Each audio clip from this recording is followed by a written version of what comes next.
Bonjour à tous, une petite vidéo pour finir les vacances. Je suis même en week-end, les vacances se terminent. Le mois d'août a passé très vite, il reste encore quelques jours, une semaine et quelques jours. Pour finir, j'avais vraiment envie de faire une vidéo avec le micro, c'est nouveau. Jusqu'alors, on ne m'entendait pas parler beaucoup. J'ai fait un montage hier, donc je suis venu faire un film ici sur ce poste-là. Malheureusement, petit problème technique, on ne prend pas le temps de regarder ou de vérifier. J'avais mal connecté le micro et du coup j'ai une super vidéo mais sans son. Donc je compte de faire la vidéo d'aujourd'hui plus les bouts de roche d'hier, faire un petit film sur la pêche au cou, la carpe au cou. Deux techniques, la première traditionnelle avec un bouchon et la deuxième avec un méthode feeder. Vous verrez, je vous montrerai tout à l'heure. Autre chose aussi, quelque chose aussi qu'on voit beaucoup maintenant, les firmes commencent à fournir du matériel. Maintenant, ça fait quand même qu'on commence, ça fait un petit moment, ça fait 4-5 ans, à utiliser des cannes de bordure. Donc là, je vais vous présenter une canne que j'ai achetée en mois de janvier, de la marque Preston, la Monster. C'est Avicarp, c'est Sonubets, c'est Corom. Donc il y a quand même pas mal de produits pour la pêche au cou, mais même pour les carpistes. Donc là j'ai acheté cette canne, c'est un kit de 8,50 m qui est fourni avec 2 kits supplémentaires. Moi j'ai racheté un kit supplémentaire, du coup en fait à l'heure d'aujourd'hui je me retrouve avec 3 kits pour pêcher au cou et un kit coupé. Je vous parlais de la canne de bordure. Donc moi je vous parle de Preston parce que je connais ces produits, j'aime ces produits, mais il en existe d'autres à tous les prix maintenant. On en trouve, toutes les firmes se sont équipées, il y a Colmic, il y a Maver, il y a plein de marques en fait maintenant, Matrix aussi qui s'y met. Donc il y en a pour tous les prix, pour toutes les bourses. Après, pour quelqu'un qui veut débuter, une canne de 100 €, vous en trouvez une.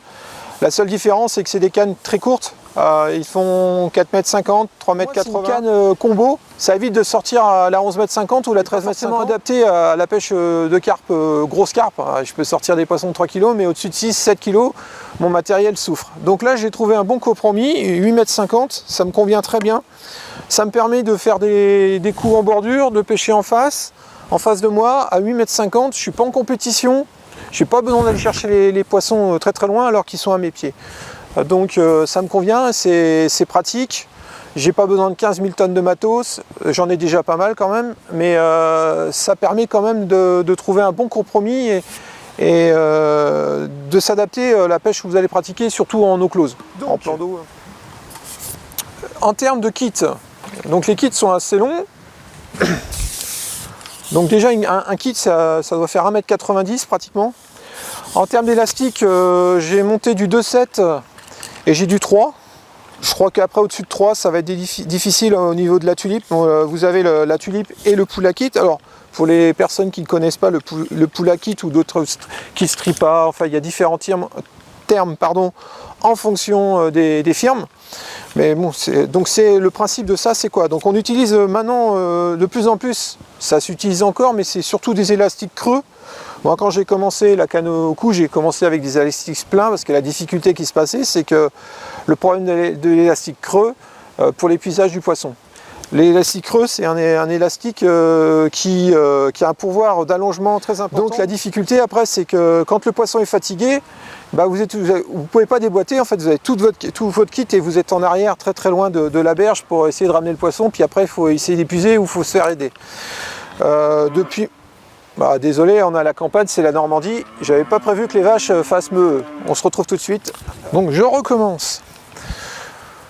C'est pas évident de pêcher, de faire de la vidéo et être embêté par les émaux, mais c'est la Normandie, hein, donc je suis désolé, ça montrera que je suis en direct et à la campagne.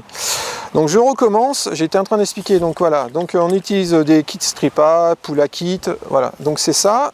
Donc là j'ai un élastique de 2,7.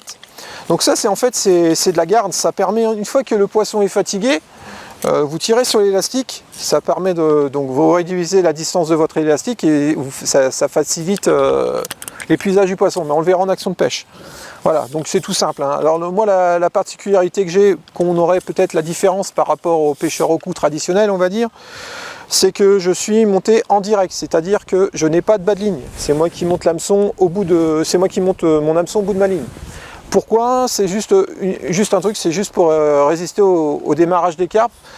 Une boucle dans boucle, c'est un point cassé, ça risque de casser, donc au démarrage de la carpe, vous pouvez casser, surtout sur des gros spécimens. Ça a un inconvénient bien sûr, vous ne pouvez pas changer l'hameçon comme vous voulez, et puis après, ça rien ne vous empêche de réduire votre baline, de refaire un hameçon, remonter un hameçon. Généralement, je groupe tous mes plombs.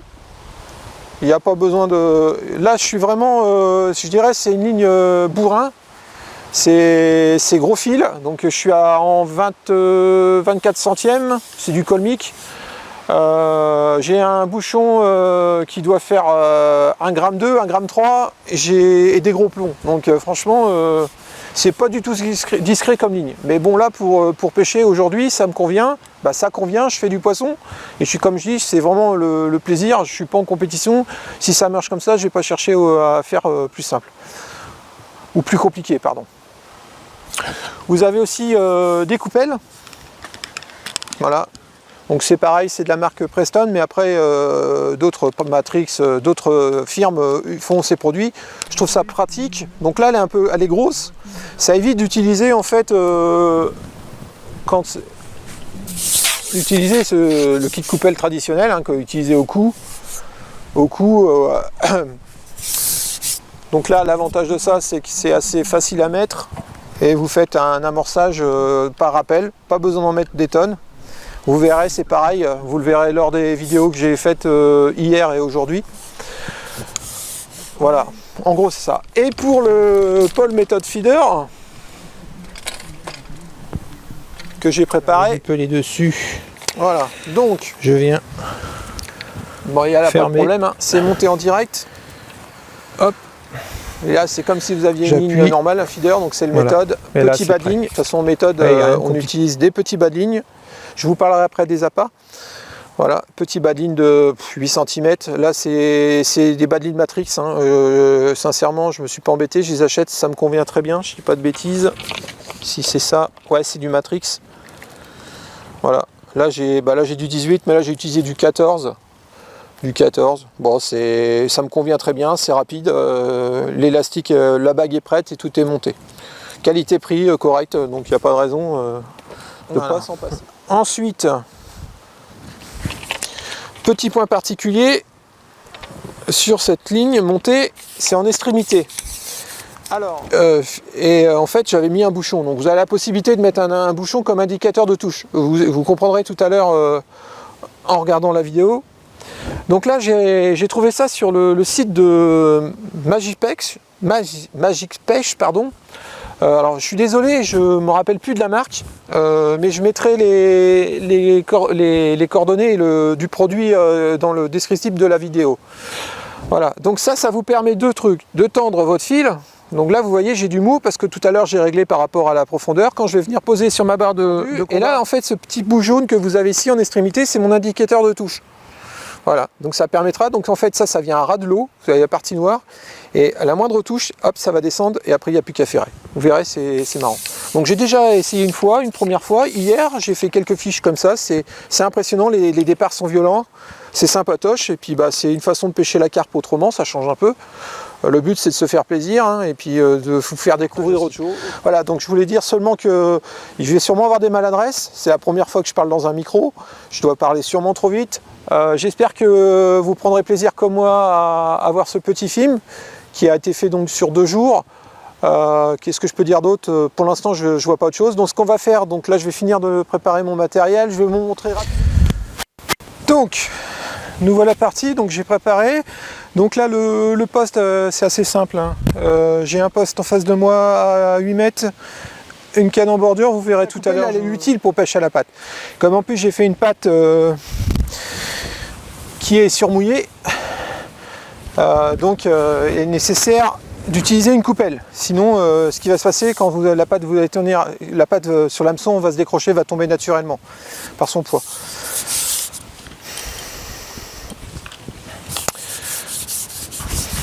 Donc, j'ai préparé mes kits. Par contre, j'ai pas préparé ma canne. Hop. Voilà. Le premier morceau. le deuxième.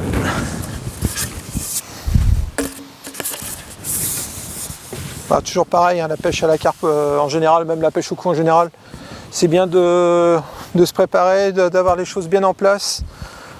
Savoir quand on a un poisson, on va chercher des puisettes où on pose, ça c'est des choses prévues au départ, vous marchez à droite à gauche et c'est comme ça qu'on casse les kits. Donc tout à l'heure j'avais monté un peu les, on va voir, hop, alors, donc là ma pâte elle est vraiment molle, donc là sans, vous voyez, je fais ça, et là si j'attends, ça, voilà. Là, vous voyez, regardez, pouf. Donc c'est pour ça que la coupelle, on en a besoin. Mettre un petit peu de pelé, du feeder, voilà comme ça, juste pour faire un appel. Bon, l'avantage de la petite coupelle, vous n'êtes pas obligé de la remplir complètement, mais c'est un amorçage par accoutumance, on appelle ça. Donc c'est du rappel, et puis en fonction des touches, vous augmentez ou vous diminuez le nombre d'appâts dans votre coupelle.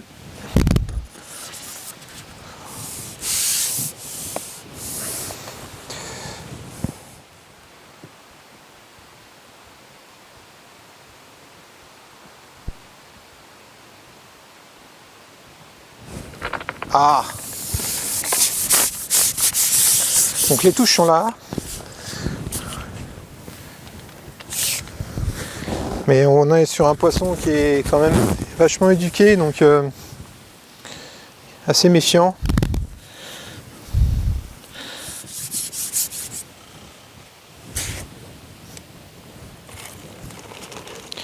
Mais on va y arriver.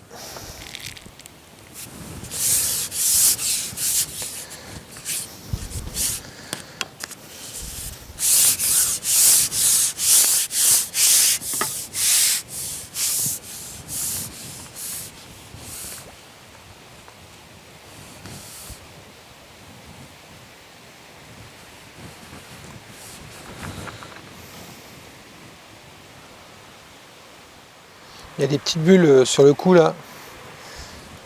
Ah, ça y est, attelé.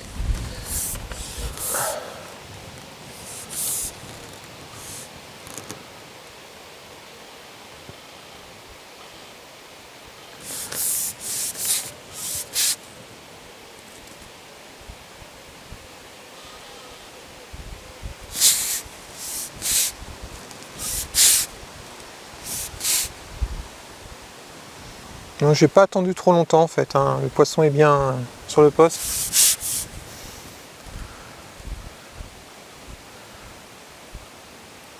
Alors comme on dit, on a tendance à vouloir pêcher trop loin, mais la bordure, faut jamais la négliger.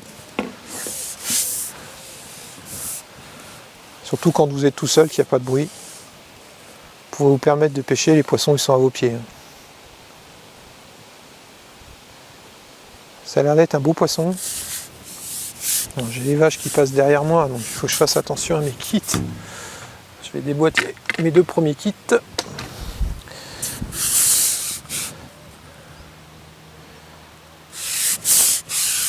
Ah.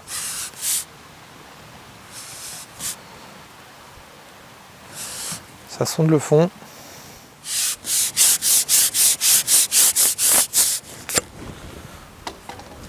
Bon, on va tenter le coup.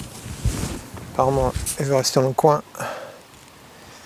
Donc là, ce que j'expliquais, je me sers du pull à kit pour récupérer du fil, pour reprendre la main sur le poisson. Et puis, bah, si je sens que le poisson tire, j'ai juste à lâcher mon doigt sur le pull à kit pour donner du mou au poisson.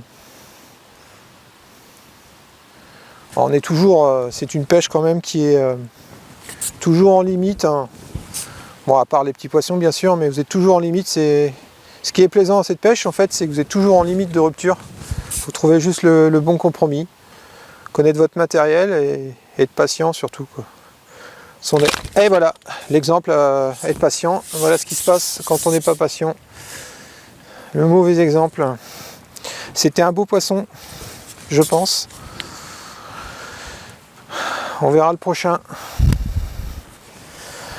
La preuve qu'il me reste encore plein de choses à faire dans la pêche. Et maîtriser on sait le contrôle, un excès de confiance, ça pardonne pas. Bon, j'ai juste décroché en fait, hein. Ça, y a rien de grave. Joli petit combat, mais le poisson a gagné. La finalité de l'histoire.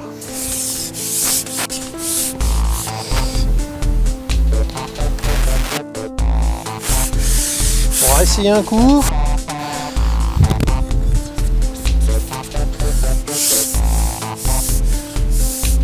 Et puis on va essayer après Paul Méthode Feeder pour voir ce que ça donne.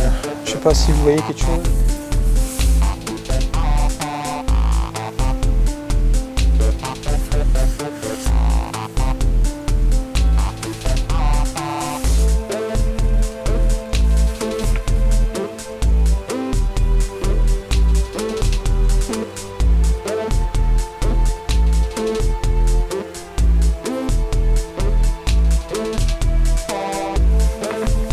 Attelé.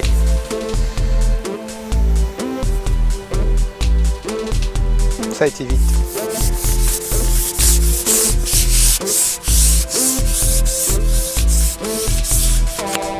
Hop.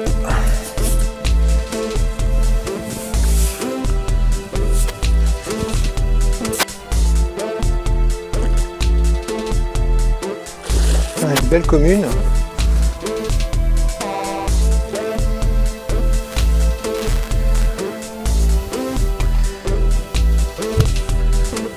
Sur la caméra.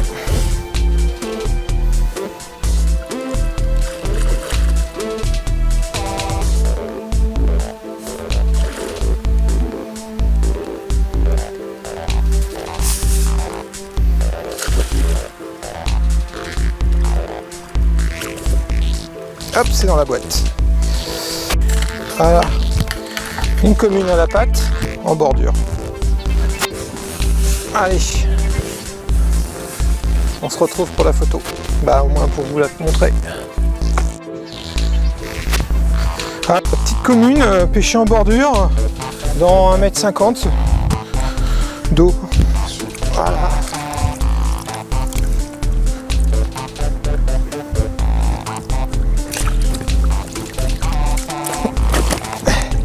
Voilà à quoi sert le tapis.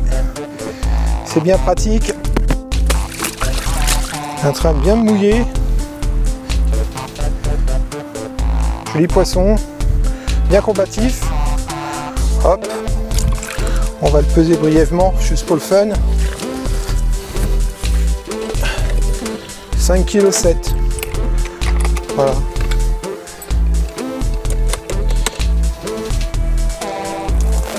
C'est sympatoche d'attraper le poisson, mais c'est aussi sympa de le remettre vivant dans l'eau, dans son environnement. Ça reste notre partenaire de jeu. Faut pas l'oublier. Donc faut en prendre soin.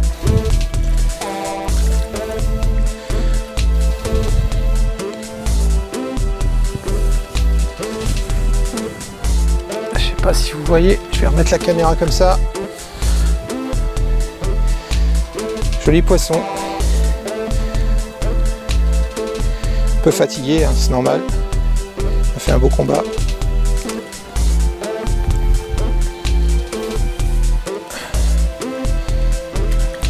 Hop. Salut bonhomme. N'hésitez pas à me laisser des petits messages ou même si vous avez des questions, je pourrais, si je peux, dans la mesure de mes compétences et de mes connaissances, vous répondre. Je ferai un plaisir à vous répondre. Après, j'ai pas la science infuse. Moi, je suis là juste pour vous montrer ma passion qui est la pêche à la carpe. J'ai commencé. Donc, je recommence. La pâte est fond, là. Ah, c'est pas évident de pêcher, de faire de la vidéo et être embêté par les animaux, mais c'est énorme.